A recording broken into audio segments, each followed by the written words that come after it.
What is going on, everybody? I am the FD Guru, bringing to you guys a Tuesday NBA edition of my DFS podcast. We have a 30-minute later lock tonight than usual. First game at 7:30 Eastern. We got two of them, Thunder at Magic, Celtics at Nets. Got an interesting looking slate tonight, 6 games, and it's, split right down the middle. Two 7:30s and an 8, and then we have 3 games starting at 10 o'clock. I guess the third game's at 10:30. So I might do an after-hours slate. We'll see how things develop. After-hours missed last night. Main slate missed last night. Last night's slate was a joke. We've been on a little bit of a slump, but we always bounce back. I've been doing this for too long to lack any confidence on any given slate. We have virtually no value under 5,500 tonight unless we want to fall into another bullshit Jay Crowder trap like we have been the last 2 slates, but we'll get into it. There's not a lot of injury news. The biggest one, just so you know, when you have Duncan Robinson being, the biggest piece of injury news on the slate, it gives you a good indication of what kind of slate we're looking at. We do have Porzingis questionable for the Celtics. I honestly don't think that really affects a ton. I mean, you'd get Al Horford starting and seeing decent minutes, so he'd be viable on a slate like tonight. We are desperate for value. I feel like a lot of slates lately have been really, really tough with cheap value guys. These guys are just all priced very expensively. DraftKings has done a better job of lowering guys' prices and making it kind of realistic. FanDuel's been very difficult over the last handful of slates, but everyone's at the same disadvantage, so there's no excuses. We got to find the right plays and cash in on this slate. So we'll get right into things here. Point guard, we're already starting off a little wonky. Mike Conley, 5,700. This Trailblazers and Timberwolves game, maybe the most the least appealing game on tonight's slate. We have a 213 over under. Timberwolves are 8.5 point favorites on the road. I actually thought that was going to be higher, more like double digits, but 8.5 right now. Connolly 5,700, not bad. Starting point guard, he gets a bunch of assists. He needs like 25 plus fantasy points to hit value. He's averaging 26 on the year. He's going to play 30 minutes in a close game, and he's a decent cash game guy. He's going to get you mid-20s. If you look at his game log as of late, 26, 24, 31, 26, 21, 36. So, like I said, with a lot of tough value below 6K, Mike Conley looks decent. And things I always say things will probably change by lock. Things probably won't change by lock. We have only a couple of guys. I mean, I'm not counting Anthony Davis and LeBron James questionable as real injury report type shit. 10:30 Eastern game. We can assume they both play. They both play every game. So, not like we're going to be able to adjust to anything if one of them is ruled out anyways with it being at 10:30. But we have Scoot Henderson questionable. That's the only piece of news in the later games that we're looking at, outside of, surprising things developing. And like I said, Duncan Robinson questionable and Porzingis. We have 3 guys on this entire slate that are questionable.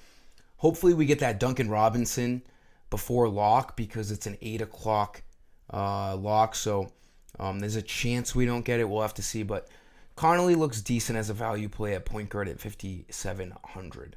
Shooting guard, we're going to be targeting the Heat tonight. Cash games, you want 3 of them, maybe 4, depending on, Duncan Robinson, what's going on. They're going to be without Jimmy Butler again.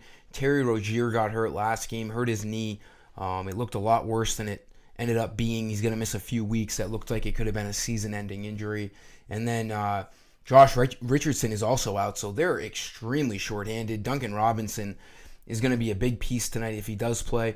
I like Tyler Hero in all formats tonight. 7,800 is going to be the main ball handler with no Butler and Rozier on the court. His price has gone up, but for good reason.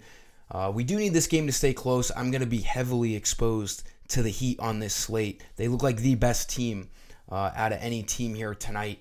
The Bucks do not have a good defense. Hoping the fact that, Middleton is ruled out again, and the Bucks are on a back-to-back, so that might make things a little bit more difficult for them. Like I said, 8-point spread, so it's not like ultra risky of a blowout. Hero looks really good, needs 38 fantasy points to hit value. He's projected for that. He has a huge ceiling as the number one scorer on this team tonight. And again, the Bucks do not have a good defense.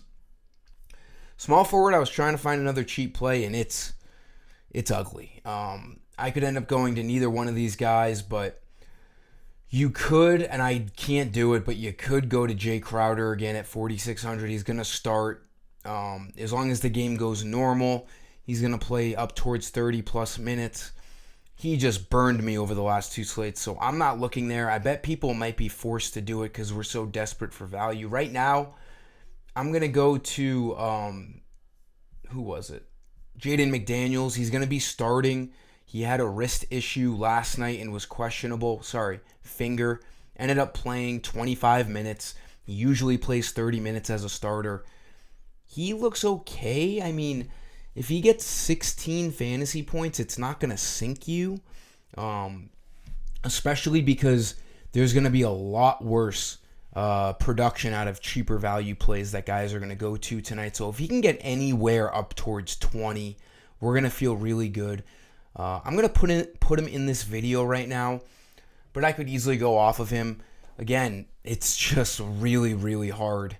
If you look at any of the guys, 5,500 and below, it is ugly. And like I said, there's no injuries that are really going to open up anything tonight. So we are going to be really, really desperate for some value points tonight. McDaniels might give us those, 15 to 20 that we need as a starter. The Blazers are pretty damn bad, and I don't even really know. I can't even act like this is a sensible play, but in terms of his price and, the guys around him, I'm looking at Jaden McDaniels as of right now. It makes me want to vomit a little bit just talking about it, so we're going to move on, but that's the best cheap guy I can find on this slate right now. We'll see if we can find anything else later on. Power forward, we're going to another Heat guy, and it's going to be 5,500 now? 5,600. Caleb Martin, small forward, power forward. Another easy play. Like I said, you want at least 3 Heat in your cash games tonight. They're the only team that makes a ton of sense on this slate. No Butler, no Richardson, no Rozier. He's going to be starting, seeing big minutes again. We can project him out for 25-plus fantasy points, which is what he needs to hit value. He looks really good. The starting lineup projected right now, if Duncan Robinson is in, is Hero, Robinson, Yami Yaquez, Caleb Martin, and Bam Adebayo, and that's going to lead us into center. I like spending up on Bam Adebayo. 3 Heat in this video. You can definitely go to 4. If Duncan Robinson is in tonight, he will be my 4th guy across lineups. I like Bam a lot tonight, too, against the Bucks. He should have no problem with Brook Lopez. He's going to stretch him out a little bit. He'll probably get some more jumpers up, too. Brook is very slow. Great shot blocker, but Bam can afford to take shots outside of the paint, so that could be an issue for Brook Lopez. I like Bam to crush tonight. Tons of extra usage with no Butler, no Rozier, and no Richardson. So I really like Bam. He's going to play 32 to 34 minutes, 35 minutes. Needs 45 fantasy points to hit value coming off of a 53 game against the Celtics. He looks really good tonight. Him and Tyler Hero, my 2 favorite spend-ups on this slate tonight. And you can't get, like I said, with the lack of cheap value, you can't get to guys like Giannis, SGA, Sabonis, Tatum. You can't get anywhere near those 10K guys. It will just be impossible to pick a lineup. Bam, he's going to be probably my, highest salary guy in my lineups tonight at 9K. I like him as my favorite spend-up option on tonight's slate. That'll do it for this video, guys. Let's have a bounce-back night. We've had a couple of rough slates. All it takes is one big night to get us way back. So excited for tonight as usual. Like this video. Thanks for stopping by, guys. Until next time, I am the FD Guru. Peace.